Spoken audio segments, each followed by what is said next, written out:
Quelqu'un veut un jus? Donc, mes amis, alors les jours de ce matin, Leilou Nishmat Matia Ben Yael. Il a fait. Donc on continue le Pirkei Avot d'hier, Perek Bet Mishnah Zain. Donc il dit comme ça, Waya Omer, Marbe Bassar, Marbe Rima. Donc on a expliqué hier, l'excès de viande amène l'excès de verre après 120 ans. Et même avant, comme on l'a expliqué. Marbe Nechassim, Marbe Deaga. Un excès de bien amène un excès d'inquiétude. Deaga d'inquiétude. Alors, j'explique. Amen. On peut ici, voilà, un excès de soucis. Deaga, c'est les soucis, c'est l'inquiétude. Alors, on peut comprendre. On peut comprendre ici. Tu vas dire, alors, si tu me dis que quelqu'un qui a Marbe Nechassim, Marbe Deaga, plus tu vas avoir des biens, plus tu vas acheter, plus tu vas avoir des biens, plus tu vas avoir des choses, plus tu vas avoir des machins, plus tu vas avoir des business, plus tu vas avoir des choses, plus tu vas être dans le souci, plus tu vas être soucieux, plus tu vas être anxieux, plus tu vas être inquiet. Tu vas me dire à ce moment-là, où est l'ambition? Où est l'ambition? Moi je vais avoir une multinationale, je vais faire des choses grandes, je vais avoir un grand tout ça. Omrim Chachamim. Ça c'est une chose. À partir du moment où tu vas multiplier, marber, voilà, beaucoup de choses, d'accord, beaucoup de choses, forcément, tu multiplies tes soucis. Tu as un magasin, déjà, le soir tu dis comment je vais faire, le Srora, il faut que j'aille acheter, il faut que j'amène, il faut machin, le concurrent, pas le concurrent, il m'a pris, il m'a volé, il m'a pris la photo de ce que je voulais faire, il a sorti avant moi. Le mec il dort pas. Toi tu t'es mis dans les voitures tamponneuses, dans les voitures pas tamponneuses, tu t'es mis dans les habits, tu mis. Et non mais mec, t'as fait un peu de pou. Marbe Nechassim, Marbe Deaga, forcément. À partir du moment où tu vas un excès, Marbe c'est comme encore une fois un excès. Parce qu'il faut avoir du business, il faut faire un truc, il faut parler de ça. Forcément, tu vas avoir plus de soucis. C'est quelque chose que tout le monde comprend, donc je ne vais pas m'arrêter sur ça, je vais m'arrêter sur ce qu'on va plus loin. En tout cas, d'accord, disent les Chachamim, Marbe Nechassim, Marbe Deaga. Marbe Nashim, Marbe Cheshafim. Alors, à l'époque de la Gemara, voilà, les hommes pouvaient épouser plusieurs femmes. Je vois qu'il y a des yeux qui brillent. Voilà, des yeux qui brillent, d'accord. À l'époque, monsieur. Vas-y, lance-toi. J'ai déjà avec une de là. Par contre, c'est flou si on a le droit ou pas. Écoutez bien. À l'époque, donc, selon Alpi Torah d'ailleurs, Alpi Torah, Din Torah, même pas que Din Torah, on a le droit d'épouser plusieurs femmes. D'accord? C'est un Din Torah. Alors il se rapproche, lui. Lui, il se rapproche. Lui, il se rapproche. Alors écoutez bien. C'est parmi des hommes divorcés qui sont remariés. Comment? Il y a des hommes divorcés qui sont remariés. Oui. Ce qui prouve qu'ils ont le droit d'épouser plusieurs femmes. Oui, de toute façon, mais l'homme, la Torah permet d'avoir plusieurs femmes. Il n'y a pas de droit à plusieurs femmes. Oui. Non, on parle de Torah. Oui, Sfarad, Ashkenaz. Le Din Torah, il est simple. On a le droit d'avoir plusieurs femmes dans la Torah, comme on le voit au temps de la Gemara. Les Chachamim, à l'époque, ils avaient plusieurs femmes, et pendant des centaines et des milliers d'années, on avait plusieurs femmes, et c'est un Din Torah. Selon la Torah, un homme peut avoir plusieurs femmes, d'accord? Exactement, comme les musulmans ont plusieurs femmes, les musulmans, ils ont copié de nous, d'accord? Et dans leur loi, c'est comme chez nous, ok? On peut avoir plusieurs femmes. Magnifique, extraordinaire. Alors, je vais me dire pourquoi aujourd'hui on ne peut pas se marier plusieurs femmes. Aujourd'hui, on ne le fait pas. Il y a deux choses. Premièrement, dans le monde Sfarad, le fait de pouvoir se marier plusieurs femmes ne s'est jamais arrêté. C'est-à-dire que Baba Saleh, par exemple, il avait 2 femmes. On sait très bien, bien sûr. Baba Saleh, il a eu plusieurs femmes. Bien sûr, de son vivant. Hein, il n'est pas fabriqué. Ok. Pas a posteriori, non, je ne sais pas si je parle. Bien sûr, pour te dire que Baba Saleh, il avait 2 femmes. D'accord. Donc nous, les Sfaradim, on a entre guillemets normalement jamais arrêté ce Din Torah. Il y avait plusieurs personnes qui pouvaient avoir. Maintenant, il y a comment? Attends, avant le pays. Il y a eu 515 années. Il y a de 515 années. Il y a eu ce qu'on appelle le décret de Rabbeinu Gershom. Et Rabbeinu Gershom, il habitait en Allemagne, pays de l'Est, de Metz, mais il était en Allemagne, dans chez Ashkenazim aussi, ils avaient beaucoup voyagé. C'est un des commentateurs importants du Chasse, de la Gemara. On le ramène d'ailleurs à Rabbeinu Gershom, il est inscrit dans les pages de Gemara, d'accord, sur le côté, on voit des fois Rabbeinu Gershom, donc il a expliqué même la Gemara. Et donc à son époque à lui, Rabbeinu Gershom, il a fait un décret comme quoi les hommes ne pouvaient plus épouser de femmes. Alors ça a été dans le monde ashkénaze.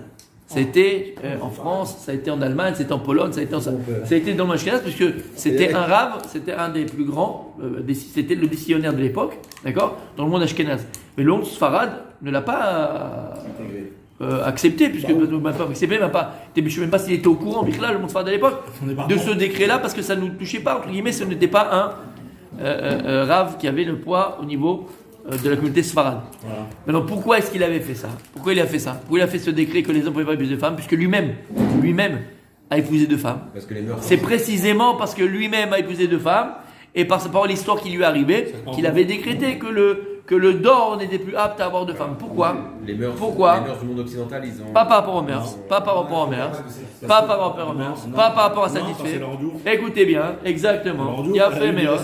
Écoutez bien. Il était marié avec une tzadékette, je ne me rappelle plus de son nom. Il était marié avec une tzadékette mamash pendant des années. Et malheureusement, ils n'avaient pas d'enfants. Ils n'avaient pas à avoir d'enfants. Et ils étaient donc très proches de son épouse. Vous savez que dans la halakha, au niveau même de la Gemara, Torah, le djinn, il est que si pendant 10 ans, un homme n'arrive pas à avoir d'enfant avec son épouse, il a le droit de divorcer et prendre une autre femme pour donner une descendance. Et d'ailleurs, descendance, mais surtout d'accomplir la mitzvah. La mitzvah de Piri Averivia, la mitzvah de procréer, elle est endossée à l'homme et pas endossée à la femme. La femme n'a pas une mitzvah de procréer. L'homme, il a de procréer. Ah, tu me dis alors comment c'est possible? Pareil. Oui, parce qu'il y a écrit quoi? Pérou ou. Et après, il y a écrit dans la Torah, dans Bereshit, qu'est-ce qu'il y a écrit? Vekif Shua. On doit donc se multiplier, faire des enfants, Vekif Shua et conquérir la terre. Et la Gemara, elle dit Darko shel Adam lichbosh, ven darka shel isha lichbosh. Qui c'est qui fait la conquête? C'est le derrière d'un homme qui est de faire la conquête, de conquérir, de faire la guerre, de conquérir. Et c'est pas le derrière d'une femme de conquérir. Donc de là, les Chacham, ils ont compris que la mitzvah de procréer, elle incombe à l'homme et pas à la femme. Maintenant, comme je l'ai dit plus d'une fois, d'accord? Tu ne peux pas procréer sans une femme. Il y en a qui veulent essayer. Aujourd'hui, ils se parlent entre deux hommes, ils vont faire pondre une poule, d'accord? Mais naturellement parlant, on ne peut pas. Les escargots, ils peuvent. On ne peut pas sans femme avoir d'enfants. Maintenant, la femme, tu vas me dire, alors si la femme n'a pas de mitzvah de procréer, elle n'est pas importante, tu n'as pas compris. De la même manière qu'il y a une mitzvah, par exemple, de lire dans le Sefer Torah le Shabbat, le lundi, le jeudi, d'accord, et Minchat Shabbat. On a une mitzvah de lire dans le Sefer Torah. Maintenant, la mitzvah de lire dans le Sefer Torah, elle incombe à qui? Au Sefer Torah ou à l'homme? Est-ce que le Sefer Torah, il a une mitzvah de se faire lire? Non, oui. Non. Ah d'accord. Donc nous, on a une mitzvah de lire le Sefer Torah. Bien fait. Est-ce que le Sefer Torah a une mitzvah de se faire lire? Ceux qui se restent dans le truc et voilà. Il fait une avéra le Sefer Torah? Bien fait. Donc nous, on a une mitzvah qui nous incombe de lire dans le Sefer Torah. Mais le Sefer Torah, il n'est pas une mitzvah de se lire. Maintenant, si maintenant toi, tu es à la synagogue et dans cette région de synagogue, il n'y a pas de Sefer Torah. On n'a pas de Sefer Torah de synagogue. Ah, ça c'est. T'as été Mekayem la mitzvah? T'as accompli la mitzvah de Sefer Torah? T'as pas pu accomplir la mitzvah de Sefer Torah. Donc le seul moyen que l'on a d'accomplir la mitzvah de Kriyat Torah lundi, jeudi, Shabbat, et les fêtes, c'est si maintenant on a un Sefer Torah. Donc le Sefer Torah, c'est ce qui va te permettre d'accomplir la mitzvah. D'accord? C'est pareil. Est-ce que la femme est là l'obligation d'avoir des enfants, de procréer? Non. Mais sans elle, on ne peut pas faire d'enfant. La mitzvah comme à l'homme. Mais exactement, tu vas voir quand même comme un Sefer Torah. Si maintenant la femme elle n'est pas là, si le Sefer Torah n'est pas là, tu as fait la mitzvah? Non. La femme, c'est le clé mitzvah. Et il y a, vous savez, dans les mitzvot, il y a Tashmishi Gdusha ou Tashmishi Mitzvah. Et la différence entre Tashmishi Gdusha et Tashmishi Mitzvah, ok, c'est par exemple les tzitzit. Un tzitzit, c'est Tashmishi Mitzvah. C'est un objet qu'on utilise pour faire une mitzvah. Il y a à l'inverse, il n'y a pas de Gdusha. À l'inverse, alors pour honneur, on respecte pour ne pas mépriser la mitzvah. Mais il n'y a pas de Gdusha intrinsèque. Il n'y a pas de mitzvah intrinsèque. À l'inverse, par exemple, le Sefer Torah, c'est Tashmishi Gdusha. Pas utilisé pour autre chose. C'est-à-dire qu'il y a une Gdusha intrinsèque au Sefer Torah. Que tu lises, que tu ne lises pas, que tu l'ouvres ou que tu ne l'ouvres pas, que tu l'embrasses ou que tu ne l'embrasses pas, le Sefer Torah il est Kadosh. Et bien la femme, elle a ce djinn-là. Elle a un Tashmishi Gdusha.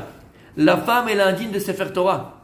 Et de la même manière, je sais que là t'es Makpid, et de la même manière que quand on sort le Sefer Torah, quand tu fais un Sefer Torah, qu'est-ce que tu fais? Tu vas acheter la meilleure parure pour le Sefer Torah. Tu vas acheter le plus beau foulard pour le Sefer Torah. De la même manière que tu vas essayer d'embellir au maximum ton Sefer Torah, tu vas prendre le meilleur scribe pour écrire ton Sefer Torah, le plus beau clave pour écrire ton Sefer Torah. Tu vas embellir ton Sefer Torah. Et de la même manière que quand tu sors le Sefer Torah, qu'est-ce que tu fais? Tu l'enlaces, tu l'embrasses, tu lis à l'intérieur, tu dois faire exactement la même chose avec ta femme. Faut pas choper. Ta femme, c'est un Sefer Torah. Makumba, on se calme. D'accord? Ta femme, c'est comme un Sefer Torah. Tu dois lui acheter la plus belle parure. Tu dois lui acheter le plus beau foulard. Et tu dois savoir, pousse-toi, il m'énerve. Viens ici, mon Rabbi David. Tu vas savoir l'enlacer, l'embrasser, et je m'arrête là. T'entends ce que je suis en train de dire? Tashmishi Gdusha, ta femme. S'il n'y a pas la femme, tu n'as pas la mitzvah de Pérez Rivière. Tu entends ce que je te dis? Et toi, tu es là. S'il manque un hot dans un Sefer Torah, il manque une lettre dans un Sefer Torah, un bout de lettre dans un Sefer Torah, il n'est pas saoul. Tu entends ce que je vais te dire? Pareil avec ta femme. Fais attention. Et là, c'est pas le devoir du Sefer Torah de se vérifier. On a nous un devoir de vérifier le Sefer Torah. On a nous un devoir de vérifier que le Sefer Torah est cachère. C'est à toi de vérifier que la femme, elle est apte. Et donc donne-lui tous les moyens. Mais on T'as compris ce que ça veut dire? On va la rentrer dans une armoire aussi. Et on lui dit à jeudi. Oui monsieur, il faut la sortir aussi deux fois par semaine. D'accord? Par contre, bien sûr, par contre, tu la vends pas aux enchères.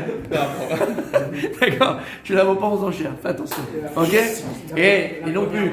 Le Sefer Torah, on a l'habitude de l'ouvrir et de la montrer en public. Tu n'ouvres pas ta femme, tu la montres pas en public. Les autres, d'accord? Les autres Aïcha, Nathan, Hachem. Il n'y a pas de truc comme ça. Bon, revenons à nos moutons. T'as compris ce que je suis en train de dire ici? T'as compris ce que. Bon, t'es sérieux, mais t'as compris ce que je veux dire par là? Maintenant, on a rigolé, mais c'est tellement vrai. T'as compris, Rabbi Aaron? La femme, c'est Tashmishi Gdusha. La femme, c'est Tashmishi Gdusha. Donc, comprenez ça. Maintenant, écoutez bien Rabbi Gershon. Rabbi Gershon, donc lui, il était avec sa femme, donc pas d'enfant pendant des années. Et il avait donc la possibilité de divorcer, de prendre une femme. Et sa femme, elle est venue le voir, elle lui a dit, écoute chérie, la Brioute, celui qui a éternué, n'a pas d'enfant, ça fait 20 ans. Moi, je commence à 25 ans, je commence à être une femme âgée, tu ne pourras plus avoir d'enfant avec moi. Prends une autre femme. Donc c'est elle. Et lui, il n'a pas voulu. Comment? C'est elle qui ne peut pas avoir d'enfant. Non, c'est pas. Bien sûr, on ne peut pas savoir. Aval, on essaye. On tente. Non, mais on essaye, tout à fait. Et donc, elle lui a dit. Et lui, il ne voulait pas au départ. Donc, il ne voulait pas. À la fin, elle a insisté pour mettre qu'il ait une descendance. C'est faire la mitzvah surtout du père Vérivia. Et donc, il a cherché une fille virtueuse, tout ça. Et on lui a, chez nous, on a proposé une jeune fille virtueuse qui avait les midotes qu'il fallait, tout ça. Et il a épousé une jeune fille qui avait peut-être 25 ans moins que sa femme, d'accord, pour pouvoir faire la mitzvah de Père Avirga, d'accord. Son histoire d'Abri Gershon. Il a épousé, et vous savez que la Gemara elle dit dans Masechet Yebamot, entre autres, dans les Tuvot, vous savez qu'à l'époque, donc, vous pouvez se marier avec plusieurs femmes, il y a des conditions, comment, pas comment, en tout cas, la Gemara, vous savez comment elle nomme la deuxième épouse, ou les épouses entre elles, comment elle les appelle? Tsarot. Les tsarot. Pourquoi tsarot? Tsarot, c'est les soucis.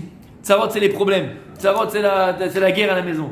Pourquoi? Parce qu'elles vont être jalouses, et les machins, et le machin, c'est ton fils, c'est pas le mien, c'est machin, c'était. Donc il y a écrit que quelqu'un qui est marié sur une deuxième femme, la Gemara, les Chachamim, il déconseillait à l'époque un homme de prendre une deuxième femme. Ah bah? Toutes les histoires, exactement. Tsarot, elles sont appelées tsarot. Elles sont appelées tsarot, c'est-à-dire elles sont appelées soucis, elles sont appelées problèmes. Parce que ça peut créer les problèmes. Et donc, c'est ce qui s'est passé. D'accord? C'est ce qui s'est passé. Pas par rapport à la petite jeune qu'il avait pris, elle avait une petite jalousie, parce que c'est normal qu'il avait quand même un peu plus de lien avec celle avec qui il a. Pas d'affection, ouais, bon, mais c'est naturel. Il avait vécu pendant 30 ans avec l'autre, et il y a une proximité qu'il n'avait pas encore avec l'autre. Et donc il y avait ce petit problème, mais ça se passait comme ça se passait. Maintenant, Rabbi Gershom, c'était le conseiller de l'empereur allemand de l'époque. C'est le conseiller mamach du roi. Et toujours, regardez dans l'histoire de l'humanité, tous les rois du monde, tous les califes, tous les rois ont toujours pris des juifs dans la cour, non seulement pour l'argent, mais aussi pour les conseils. D'accord ? Du Maroc. C'est l'histoire de tout, dans toute l'histoire de l'humanité. Et c'est ce qui s'est passé, il était conseiller du roi. Et comme d'habitude, les autres ministres qui étaient là-bas, ils étaient jaloux de la proximité qu'avait Rabbeinu Gershom avec l'empereur d'Allemagne, parce qu'il était vraiment proche, il avait toujours des bons conseils, il l'aimait beaucoup, il affectionnait beaucoup Rabbeinu Gershom. Et ils se sont dit, on va faire tomber ce juif, c'est pas possible, il prend trop de place, il a trop de prépondérance, en plus c'est antisémite, notoire, donc on va le faire tomber. Ils ne savaient pas comment le faire tomber. Et à cette époque-là, l'empereur d'Allemagne avait demandé de faire construire un très très très très joli trône. Très joli trône, il voulait faire un trône comme Shlomo HaMelech, comme le roi Salomon pratiquement, mamash, un très joli trône. Et il avait donc donné à Rabbeinu Gershom la mission pas de créer, parce qu'il ne le craignait pas, mais de vérifier, d'être là, de regarder ça. Et il lui avait donné sa bague, d'accord ? C'est la bague du roi, de l'empereur, le sceau de l'empereur, d'accord ? Et il avait illimité. Non, illimité, c'est-à-dire que l'argent illimité, l'or, l'argent, le machin illimité, c'est lui qui, avec le sceau, il faisait et il donnait à chaque fois 100 000 pièces d'or, 200 000 pièces d'or, c'est lui qui avait le. Quand ils ont vu ça, ils ont dit on sait comment on va faire. Ils ont loué les services d'un jeune soldat, capitaine, un jeune capitaine de l'armée allemande de l'époque. Et comment ? Wilfried, beau gosse, petit jeune comme ça et tout. Et ils lui ont dit tu vas aller séduire sa nouvelle femme, qui savait qu'il y avait une nouvelle femme, sa nouvelle femme et tout ça, tu vas aller la séduire et tout ça. Et on va essayer de magouiller, on va voir ce qu'on va faire avec elle, mais essayer de la séduire pour essayer qu'elle soit avec nous, qu'on va essayer de le faire tomber ce gars-là. Et donc, une fois, il va en marché, puis il était là-bas, avec les habits de beau gosse, là, Top Gun, hein, tu te revois là-dedans. Bon, bref, t'as encore machin et tout ça. Et il commence à lui parler dans le chouk, elle c'est une fille machin, il parle pas, mais bon, lui il dit qu'est-ce que tu me conseilles, voilà, moi je connais pas, je vais acheter. Et il commence à taper la conversation, un jour, 2 jours, et puis il savait quand est-ce qu'elle venait là-bas, il commence à discuter, puis elle aussi elle discute, puis à la fin, discuter. Il commence à rentrer dans l'intimité des choses, qu'est-ce que tu fais, moi je suis épouse, et moi je suis ça, et moi je suis très, et moi je suis très. Et à la fin, elle se confie, elle était. Innocente, non, elle était en souffrance. Amère en souffrance parce qu'elle souffrait là-bas avec l'autre et tout ça, il y avait des problèmes avec l'autre et tout ça. C'était pas méchant, mais elle avait. Et lui, il écoutait parler. Il l'écoutait. Il dit ah oui, mais comment c'est possible ? C'est pas normal et machin. Il dit je sais pas en fait. Elle se plaignait en fait que est-ce que Béhémet il m'aime vraiment ? Est-ce qu'il m'aime autant qu'elle ? Voilà, c'était le problème qu'elle avait. Voilà, est-ce qu'il m'aime elle ? Mais je suis sûr qu'elle préfère sa femme. Il m'aime pas à moi. Et je suis délaissé. Et tata dans sa tête, c'est comme ça la petite jeune. Qu'est-ce qu'il avait ? Un jour, il a dit écoute. Tu me parles beaucoup de tes histoires de couple et tout ça, tu sais, ça commence comme ça toujours. T'as compris ? Viens ici, je vais te réconforter, tu vas voir. Et il lui a dit, écoute, faut qu'il te prouve ton amour. Il dit, mais comment et tout ça, je sais pas comment. Faut que tu réfléchisses quelque chose qui est pour lui très très très très très important, le plus important qu'il a dans la vie, qu'il te confie. Et là, tu verras vraiment s'il t'aime. Il a confiance en toi. Tu sais pas c'est quoi et tout, réfléchis. Et lui, il dit, c'est pas, il a pas un bijou, il a pas quelque chose, il a pas.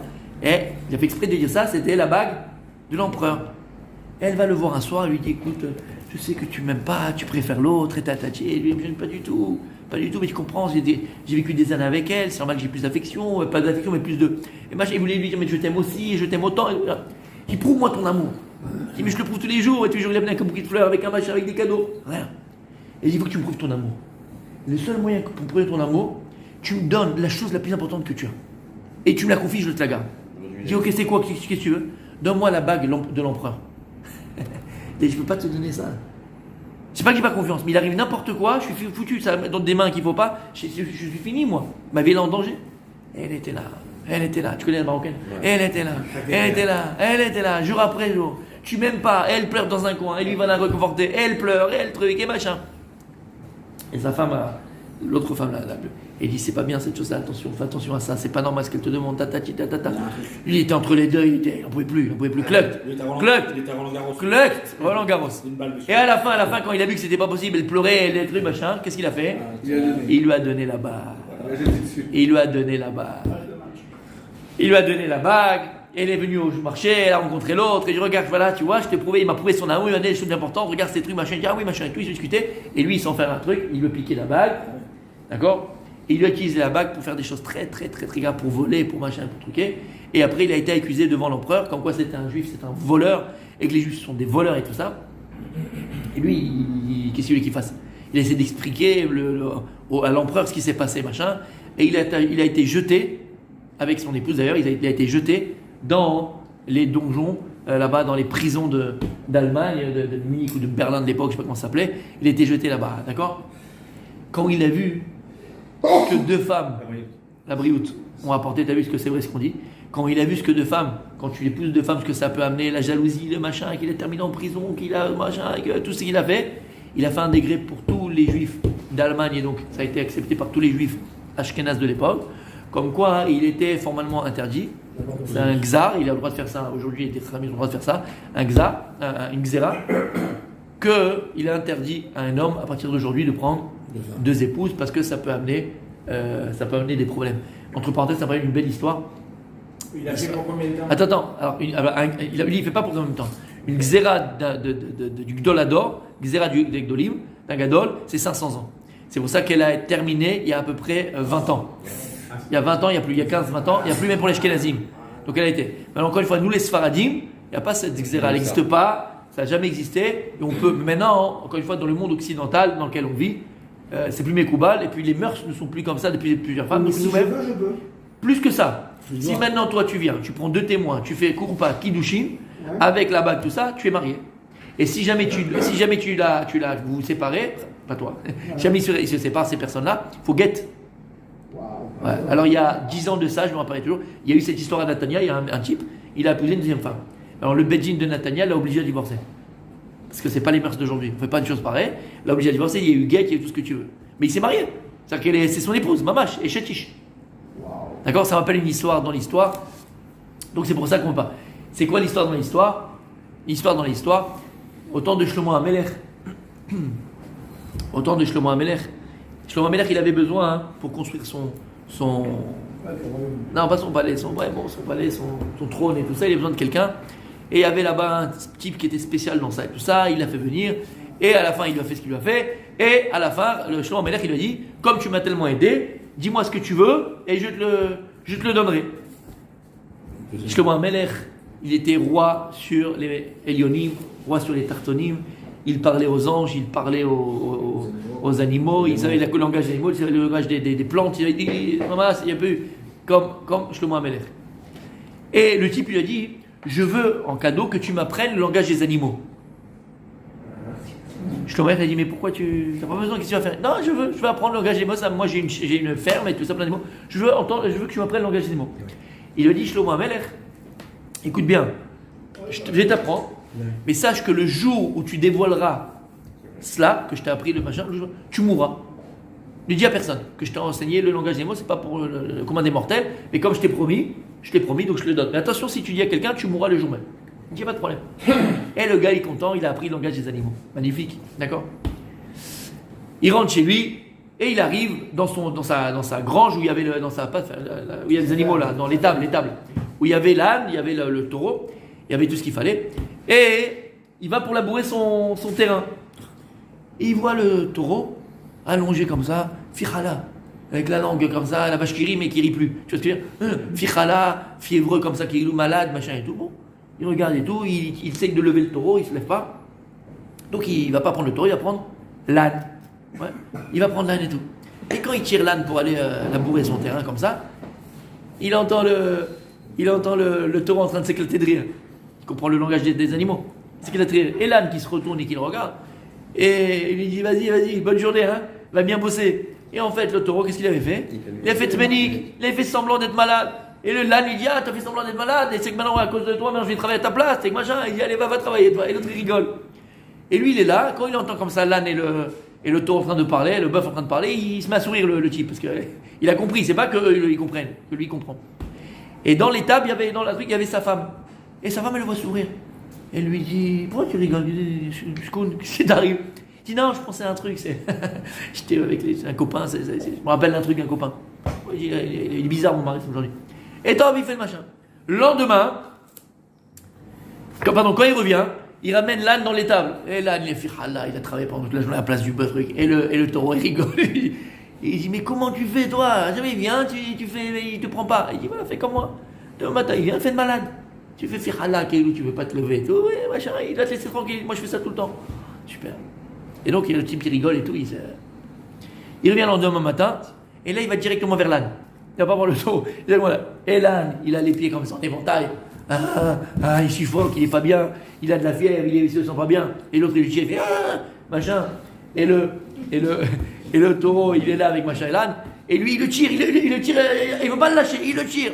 Alors le taureau, il dit à l'âne, il dit, vas-y, fais semblant, allez, il croit pas que c'est vrai là, vas-y, fais semblant, tu fais pas bien, fais comme moi. Il fait, j'essaye, il regarde, il me prend. Et à la fin, il le prend, et machin, et le mec, il est mort de rire. Quand il fait ça, il est mort de rire, le patron.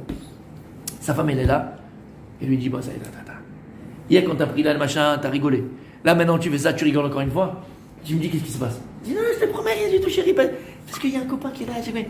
Il dit, moi, tu me fais le truc. Dis-moi, qu'est-ce qu'il y a? Non, machin. Parce que s'il raconte, il meurt. Bref. Bon, il prend l'âne à la fin, machin et tout ça. Et elle, comme un pitbull. Elle le lâche pas. Elle lui donne le plat à manger. Mon chéri, comment t'as rigolé? Mais je te dis qu'il n'y a rien. Sam, j'ai pensé à quelque chose. Matin, midi et soir. Il dort 2h du matin. Il dit, chérie, tu dors? Oui, je dormais, pourquoi? Dis-moi pourquoi t'as rigolé. Elle lui fait une vie de chien. Elle veut savoir pourquoi il rigolait. Elle t'a compris qu'il y avait quelque chose. À la fin, il va mourir. Non, à la fin, il dit, écoute. Ok, d'accord, j'ai rigolé pour quelque chose. Mais si je te dis pourquoi j'ai rigolé, je meurs. Il dit, ben meurs. Mais dis-moi pourquoi t'as rigolé. Je m'en fous. C'est la femme, fils. Tu peux rien faire. Et il dit, meurs, mais dis-moi pourquoi t'as rigolé. Il dit, mais je vais mourir si je te dis pourquoi. Il dit, meurs, mais tu me dis pourquoi. Et lui, il est là comme ça et tout, sa femme lui fait la mort. Qu'est-ce qu'il fait? Il va dans sa chambre, dans son bureau, il y a un petit bureau, il va dans son bureau, il prend une feuille, comme ça, devant la fenêtre, comme ça, il prend une feuille et il écrit son testament. Parce qu'il sait qu'il va raconter à sa femme, chef, il va partir. Il commence à écrire son testament, voilà, j'ai truc, machin et tout. Et tout d'un coup, lui, comme ça, il entend une méouma, comment on dit méouma?